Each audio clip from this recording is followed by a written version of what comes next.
Bienvenidos a todos a otro video tutorial en donde continuaremos con nuestra tercera sección del diagrama de dispersión para una prueba de hipótesis con R de Pearson. Recordemos que estaremos utilizando el sistema SPSS en su versión 27 y el libro de metodología de la investigación del doctor Roberto Hernández Sampieri y Cristian Paulina Mendoza Torres para poder interpretar los datos.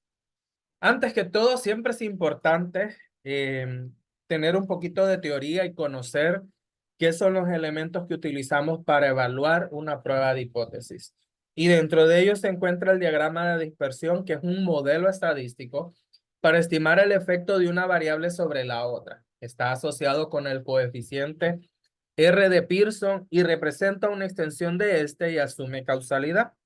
Te brinda una oportunidad de predecir las puntuaciones de una variable a partir de las puntuaciones de la otra variable.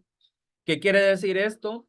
Ya tenemos previamente realizado el coeficiente de Pearson, que fue la prueba de hipótesis, también el coeficiente de determinación, que fue elevar al cuadrado este resultado, y ahora haremos una gráfica partiendo de la variable independiente y la variable dependiente a través del sistema SPSS. El procedimiento y cómo lo vamos a interpretar. Bueno, primero que todo, siempre es importante tener presente que el diagrama de dispersión nos ayuda a determinar cuál es esa línea de ajuste que tienen las variables, cómo están representadas en el eje de las X y en el eje de la Y, porque recuerden que utilizamos el sistema cartesiano para poder graficarlo y obviamente recordemos también que las variables están estadísticamente relacionadas porque la variable independiente es la variable X y la variable dependiente es la variable Y, o sea, los datos de cada variable van a ir representando un eje de los cartesianos, ¿ok? Un eje del sistema cartesiano, perdón. Cada eje representa una variable. ¿Cómo lo hacemos? A partir de un gráfico de dispersión simple y tiene que mostrar la línea de ajuste de los datos. Y ese gráfico de dispersión nos va a ayudar a comprender cómo se están representando esos datos y el por qué obtenemos una correlación positiva media, una correlación positiva baja, y vemos cómo esos resultados se alejan o se acercan a tener una correlación alta en función de cada una de las variables. En la página 349 a la 352 podemos encontrar estas representaciones gráficas, en la cual la primera ilustración, la primera figura, esta nos muestra una inclinación desde el lado izquierdo hacia el derecho, evidenciando que tiene una correlación negativa. Recordemos que existen tres tipos de correlaciones. Está la negativa, la positiva y la que es cero, que no existe correlación entre las variables. ¿Ok? Entonces, cuando una correlación es negativa, se inclina hacia el lado negativo Pearson, los resultados se van a ver graficados en este sentido con su línea de ajuste. Cuando una correlación es positiva, la línea cambia de ubicación. Vamos desde la izquierda hacia la derecha. Cambia la ubicación de cómo se representa gráficamente la negativa. Esta es negativa y esta es positiva. ¿Ok? ¿Qué sucede cuando nos da una correlación en cero, que nos dice que no hay ninguna correlación en las variables? Bueno, no tiene ninguna tendencia los datos. Los datos están ahí dispersos de una manera que obviamente esto podría decir uno, si vemos así posiblemente una línea recta, ¿verdad? En ese sentido, esa es una tendencia. La vemos cuando esta de por aquí empieza a subir, esta empieza a bajar y obviamente pasa a ser negativa. Y tenemos que tener cuidado en ese momento porque quiere decir que nuestro R se está alejando del 1 positivo acercándose hacia el cero para quedar de esta forma o pasando al negativo para quedar de esta otra forma. Entonces es muy importante que tengamos presente que entre más lejos estemos del 1 positivo, más se va a acercar a parecerse a una de estas dos nuestra representación gráfica. Otro autor como Solano 2021 nos muestra este tipo de representación que es muy agradable poder verla para poder tener una idea clara de cuando nuestras variables tienen un 0.7 de Pearson, un 0.5, cómo se va a ir viendo la representación gráfica de los datos. Si vemos en los dos extremos, el positivo más 1 y el negativo menos 1, vemos los datos agrupados en una línea de ajuste que marca esa tendencia partiendo de derecha a izquierda o de izquierda, o de derecha a izquierda y de izquierda a derecha, ¿cierto? Entonces vemos que cambian, pero ¿qué sucede cuando se da un resultado cero? Vemos una correlación que puede marcarse de dos formas, o bien los datos distribuidos así o una correlación de esta manera, ¿ok? Vemos otras correlaciones como de 0.9, vemos cómo se van alejando los datos, 0.7 y 0.5. Y entre más se aleja de 1, los datos vienen apareciendo o pareciéndose como este. Entonces vemos que los datos van desde este punto hacia aquí y los negativos parten de manera diferente los resultados, ¿ok? De manera contrapuesta. Entonces igual vemos los resultados para un R negativo. Importante tener presente que el hecho de que no tengamos un R positivo, sino un R negativo, quiere decir que las variables están relacionadas, nada más que no de la manera que veríamos normalmente, que si aumenta X, aumenta Y, sino que aquí veríamos como que si aumenta, por ejemplo, las exportaciones, si aumentan las exportaciones, vamos a tener una balanza comercial positiva, por lo tanto va a haber un déficit comercial, entonces va a disminuir la pobreza, va a disminuir todo, pero si aumentan las importaciones, aumenta la pobreza, aumenta las precariedades para las personas que viven en un país, ¿ok? Ese sería un buen ejemplo para interpretar este resultado.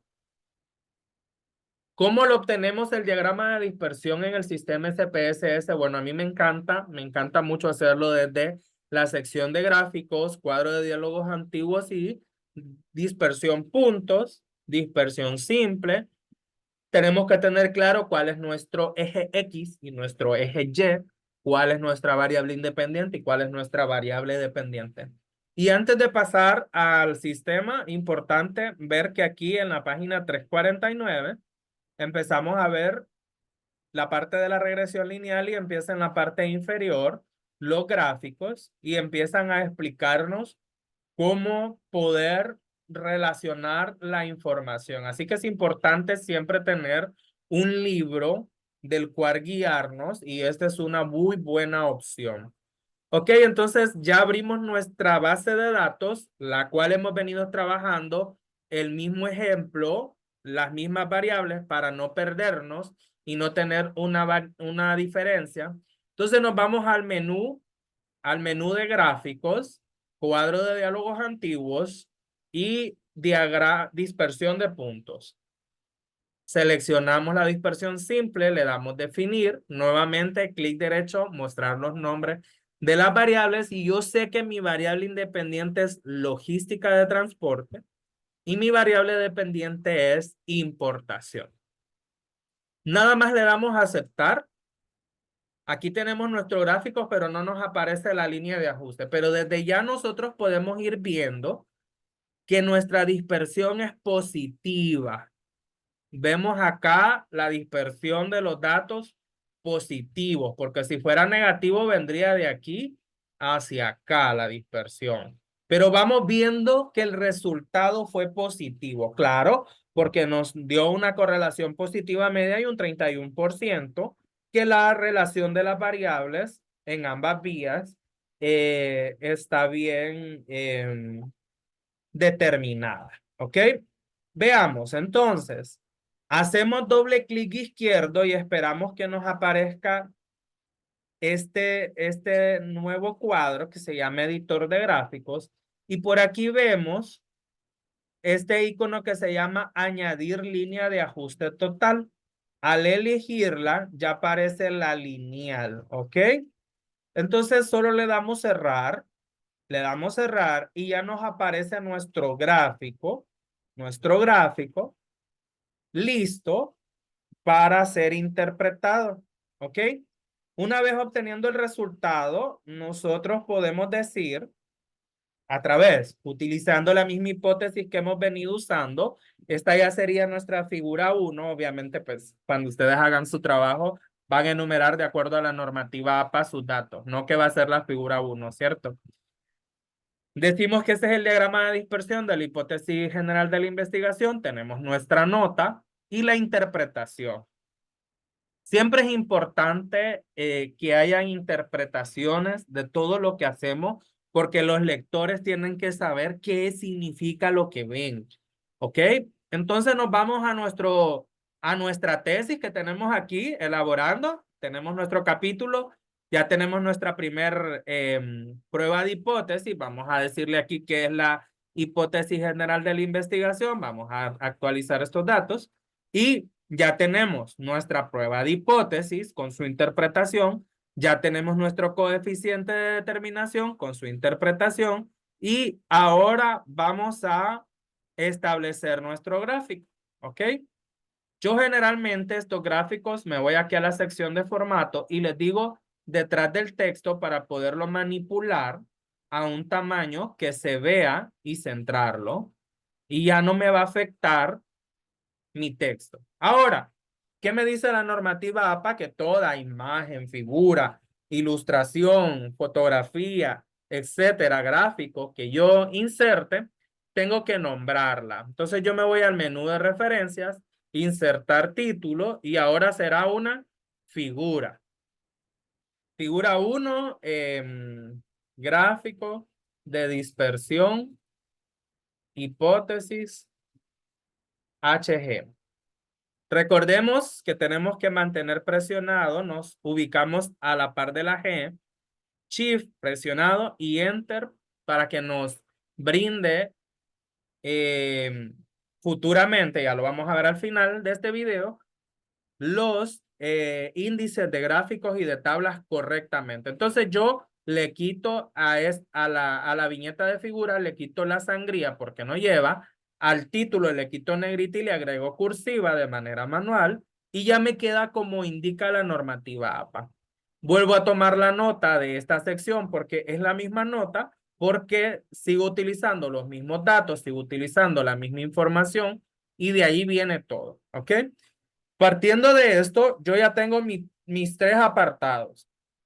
Prueba de hipótesis, R cuadrado, y ahora tengo yo mi gráfico de dispersión. Ahora, ¿qué tendencia tiene esta gráfica? Bueno, tiene altas puntuaciones en X, altas puntuaciones en Y, nos permite determinar que la correlación es positiva. Aquí nos dice que el R cuadrado es de 31.9%. Entonces, hacemos la interpretación.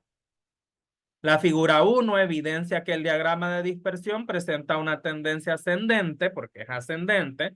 Acuérdense que cuando es negativa es descendente. Altas puntuaciones en X, altas puntuaciones en Y. En ese sentido, partiendo del resultado obtenido de un Pearson de 0.65 y una significancia de 0 significativa en el nivel de 0.1, la correlación es positiva media, por lo tanto se cumple que con una mejor logística de transporte habrá un mejor proceso de importación, ¿ok? En la empresa Eléctricos de Sula. Entonces, ya tenemos nuestros tres resultados y generalmente nos dicen, ok, Aarón, con estos resultados, ¿aceptás o rechazás la hipótesis? ¿Ok? Entonces, muchas veces se nos pide que hagamos un análisis teórico de las hipótesis y vamos a ver, este es título 1, título 2. ¿Ok? Entonces vamos a ver, este tendría que ser título 3, título 3. Recordemos que el título tiene que ir en función a lo que hemos venido haciendo. Arial, tamaño 11, ¿ok? Este título no debería de llevar sangría en la primera línea.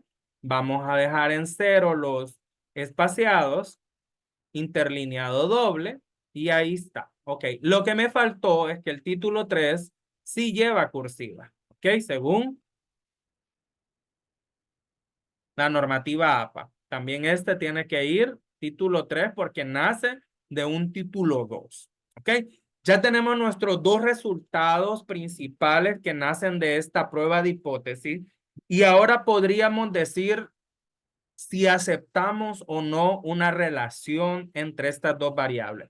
Yo ya sé que estas variables tienen una correlación positiva media, tienen un 99% de probabilidad que la relación sea verdadera y un 1% de margen de error. También vemos que tiene un 31.9% de relación que explica una variable de la otra. También vemos que las tendencias son positivas en la gráfica del eje de las X y el eje de la Y. Entonces venimos y decimos, la variable independiente logística de transporte y la variable dependiente importación tienen una correlación positiva media en la escala de Pearson R565 asterisco asterisco, con un 99% de confianza que la correlación sea verdadera y un 1% de probabilidad de error. Asimismo, un 31.9% que las variables se explican una de la otra. Por lo tanto, se acepta la hipótesis de investigación HG, aceptamos que esa hipótesis es cierta, se cumple. Ya sabemos que planteamos una pregunta de investigación y ahora tenemos una respuesta a ese planteamiento que hicimos. Y se rechaza la hipótesis nula, rechazamos el planteamiento que dice que esto no era lo que esperábamos. Entonces recuerden que la hipótesis nula refuta lo que dice la hipótesis de investigación, demostrando de esta forma que ambas variables están relacionadas y que cualquier cambio que la variable independiente cause sobre la dependiente tendrá un efecto positivo o negativo. Entonces, ¿qué hicimos acá? Determinamos a través de los tres elementos un análisis. Generalmente, si no se los piden, este análisis debería de ir en la tabla número 1. ¿Ok? Después de esto, usted tendría que decir si se acepta o se rechaza la hipótesis, probamos. Tenemos que estar seguros de eso a través del R cuadrado y lo que nos dicen los autores y lo que nos puede decir nuestro tutor de tesis y finalmente representarlo gráficamente y aquí terminaría hasta aquí. ¿Ok? Eso depende de cómo lo pida cada institución, cada asesor de tesis y todo lo demás. Entonces, vemos que el día de hoy terminamos ese proceso y el diagrama de dispersión nos ayuda a identificar este último detalle. ¿Ok? Es importante tener presente que para cada una de las hipótesis, en este caso correlacionales o causales, tenemos que hacer estos procedimientos. Pero como les digo, eso dependerá de la institución educativa y de lo que pida el guión metodológico y el asesor, los asesores que tengan. Así que es importante. Les dejaré el enlace en la descripción del video. Recuerden siempre agregar al inicio HTTPS porque no me permite YouTube hacerlo, para que puedan descargar esta presentación que vimos el día de hoy y puedan tener una información de dónde obtener los datos para las interpretaciones. Siempre es importante que tengamos un libro a la mano que nos ayude a identificar mejor lo que estemos haciendo. El día de hoy Ha sido un gusto estar con ustedes y compartir este nuevo video tutorial. Espero que sea de mucha ayuda. Nos vemos en la próxima.